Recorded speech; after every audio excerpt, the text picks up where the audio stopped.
Oke, oke. Asik. Asik. Kita mulai aja nih. Let's go. Yuk, Oke. Halo semuanya. Selamat datang di podcast Hukum dan Lingkungan Ngopi Santai. Tempat di mana kita Asik. ngobrol ringan tapi tetap berpikir kritis. Gua Reza, bareng Dava, ada Gilang juga, dan ada Arif. Yo, halo semuanya. Ayo, malam teman-teman semuanya ya. Topik kita hari ini panas banget nih, ya, tentang ngebahas darurat krisis iklim, yaitu ancaman nyata yang sesuatunya itu ya yang terlalu dibesarkan nggak sih menurut pandangan lulu semua gitu? Apa gimana? bener nih. Ini topik yang lumayan sering muncul nih belakangan ini. Tiap hari kayaknya yang panas bukan cuma iklimnya, tapi juga medianya nih yang ngomongin krisis iklim dan juga darurat lingkungan. Tapi seberapa darurat sih sebenarnya? Apa beneran darurat atau cuma akal-akalan barat ya sih? Nah, Nah, ini nih, kadang kata darurat itu kedengarannya seperti kayak alarm yang terus dibunyiin. Kita ini perlu tahu, ini benar-benar ancaman nyata atau cuma bahasa yang digede-gedein aja nih. bener nih. Nah, hari ini kita bakal ngebahas dari berbagai sisi nih. Ada sisi ilmiah, ada sisi sosialnya juga, ada hukumnya pasti, dan juga ada Iya, iya. sedikit refleksi filosofis lah tentang cara kita untuk memaknai krisis ini gimana. Boleh, boleh, Nah, boleh. sekarang kita masuk ke dalam ya pembahasannya kali ya. Kalau Ya, dilihat oke. dari Gas. datanya nih, Serius banget nih kayaknya. cukup serius nih. Kalau dilihat dari datanya nih, suhu global itu udah naik 1,1 derajat Celcius dari masa praindustri. Nah, di Indonesia dampaknya keras banget. Ada banjirop misalnya di beberapa daerah, misalnya di Semarang, itu makin tinggi. Kebakaran hutan di Kalimantan, tahulah parah banget. Nah, bahkan polusi udara yang ya sering kita jumpai. Tentunya di Jakarta itu sempat masuk ke dalam peringkat paling buruk di dunia. Ah, setuju banget nih apa kata Reja. Tapi yang paling keras itu sebenarnya ya, kalau menurut pandangan gue tuh ke masyarakat kecil sih jatuhnya gitu. Kayak contohnya nelayan nih di laut, di pantai gitu. Kadang tuh kehilangan apa ya mata pencariannya kayak karena adanya air laut naik, terus juga yang di atas pegunungan kayak contohnya petani nih, pasti ya mengalami gagal panen juga kan karena cuaca nggak menentu juga, panas, kering, kadang kemarau panjang. Nah, jadi kalau kita bilang darurat, kayaknya bukan cuma sekedar berlebihan sih, tapi juga kayak menggambarkan keadaannya itu benar-benar kayak parah banget deh gitu, genting banget gitu. Hmm, tapi belum tentu juga nih, karena ya emang Hmm. alam itu terlalu berubah ya. Kadang kita juga terlalu cepat menilai nih perubahan ini sebagai bencana. Ya, gue juga bukan menyangkal faktanya ya, tapi menurut Hmm. gue istilah darurat ini bisa bikin kita ini reaktif nih, maksudnya terlalu lebay nih kita menyingkapinya. Kita emang butuh Benar-benar. tindakan, iya, tapi kita nggak boleh panik juga gitu loh buat ngambil tindakan yang sembrono gitu. Oh iya. Nah, gue setuju banget sama Gilang di satu sisi. Banyak banget narasi yang berlebihan, seolah dunia besok akan kiamat gitu. Tapi di sisi lain, ya nggak bisa juga kita santai terus. Mungkin istilah darurat ini penting supaya masyarakat tuh sadar gitu bahwa kita nggak bisa terus hidup kayak nggak terjadi apa-apa.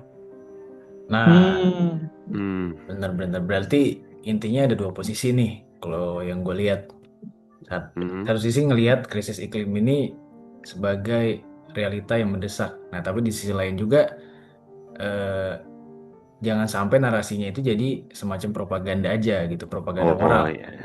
Mungkin yang kita butuh itu keseimbangannya nih antara dua narasi ini, antara kesadarannya dan apa namanya kewarasannya lah, Wah. intinya begitu. Benar-benar. Nah, karena kita mahasiswa hukum ya, kita coba masuk kali ya. Yes. Perspektif hukumnya Boleh. gimana nih? Nah, kalau kita lihat dari aspek hukum, sebenarnya Indonesia itu udah ya bisa dibilang cukup progresif lah. Pasal 28H misalnya itu kan terkait dengan hak asasi manusia nih.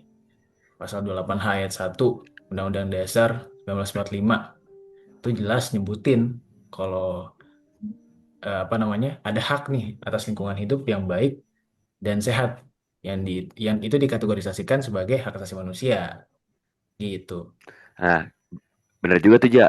Terus juga dijabarin juga di di Undang-Undang Nomor 32 tuh tahun 2009 tentang perlindungan dan pengelolaan lingkungan hidup. Nah, di undang-undang itu tuh memuat juga apa ya namanya prinsip tanggung jawab negara. Terus juga ada yang namanya pencegahan pencemaran, terus juga apa ya gue inget-inget dulu kewajiban pelaku juga sih kalau nggak salah itu di situ tercantum supaya si pelaku itu tuh untuk menjaga daya dukungnya di lingkungan gitu deh. Pokoknya kita harus ngejaga lingkungan kita supaya ya kita sebagai manusia dah gitu harus bertanggung jawab sama lingkungan kita di sekeliling kita deh gitu.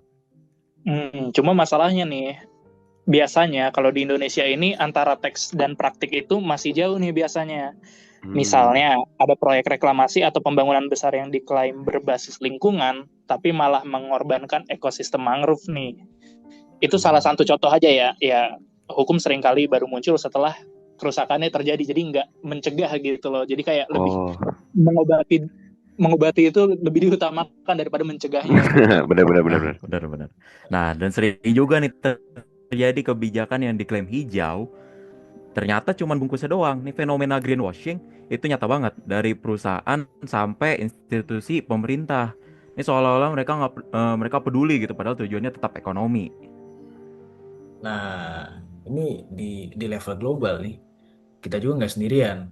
Indonesia itu udah ikut menandatangani lah bisa disebut sebagai Paris Agreement, dan juga udah undang-undangnya kan udah diratifikasi tuh lewat Undang-Undang 16 tahun 2016. Nah, kesepakatan internasional itu untuk nurunin emisi karbon.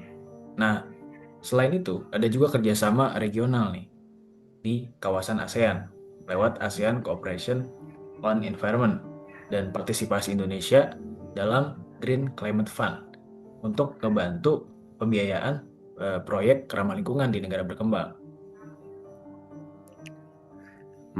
Jadi sebenarnya tuh penyelesaian krisis iklim itu nggak bisa sendirian ya jadinya ya.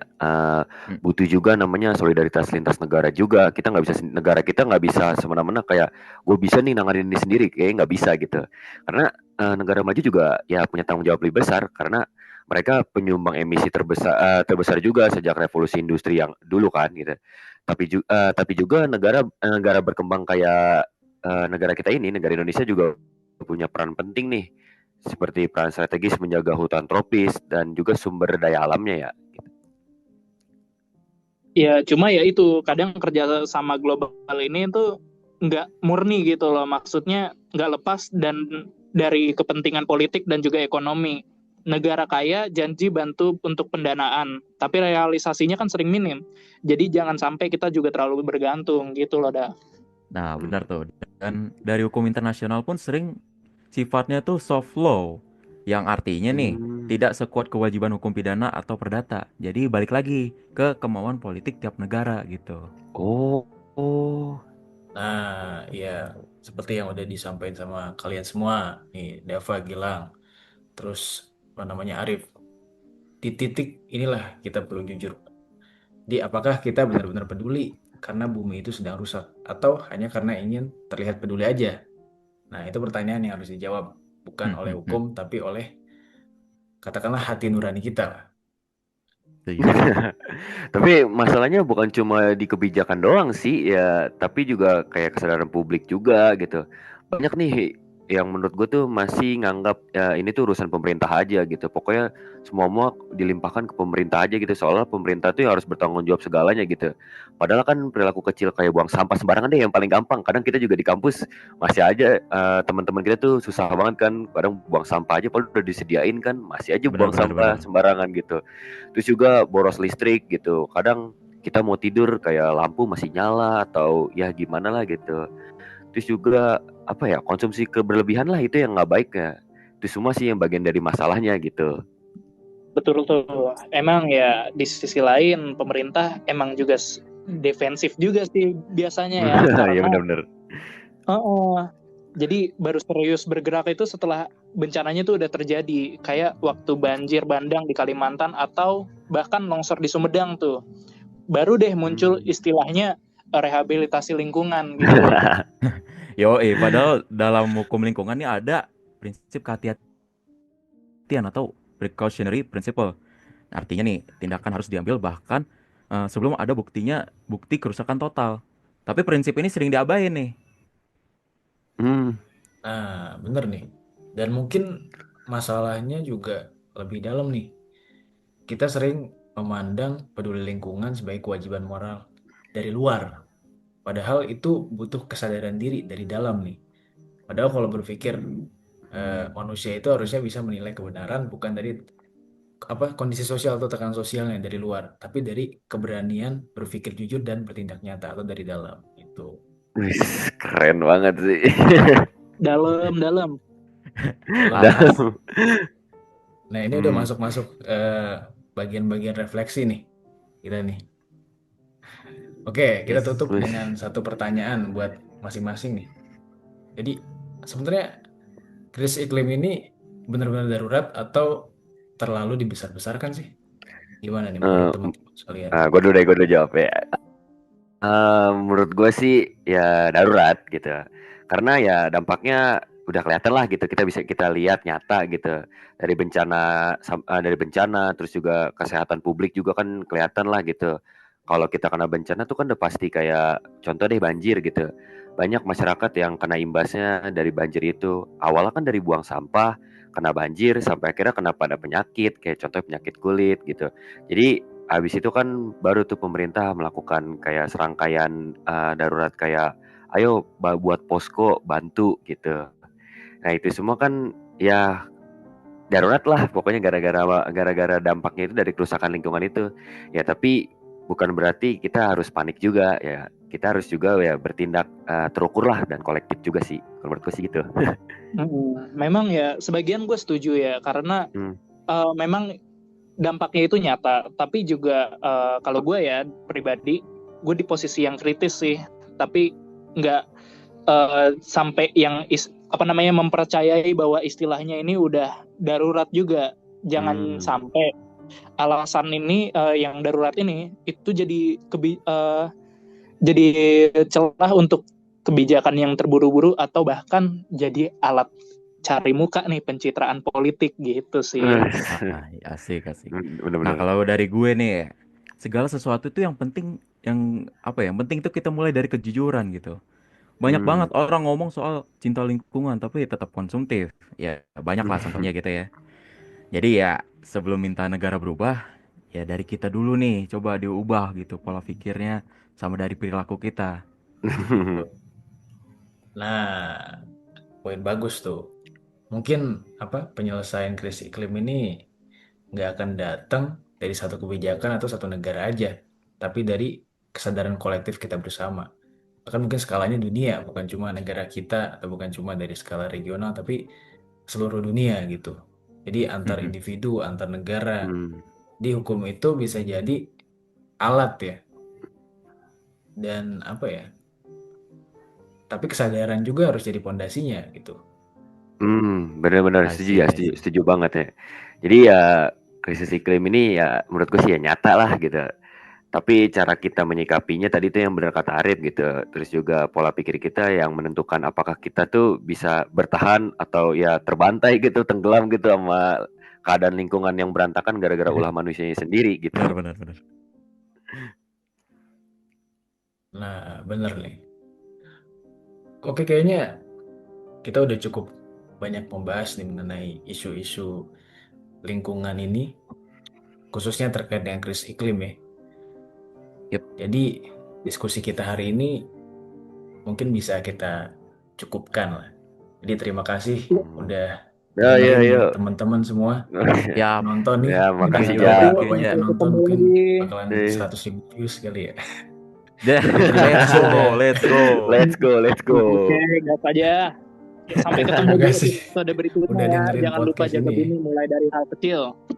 Let's go. Nah, mantap lah. Dari kita berempat, pamit dulu.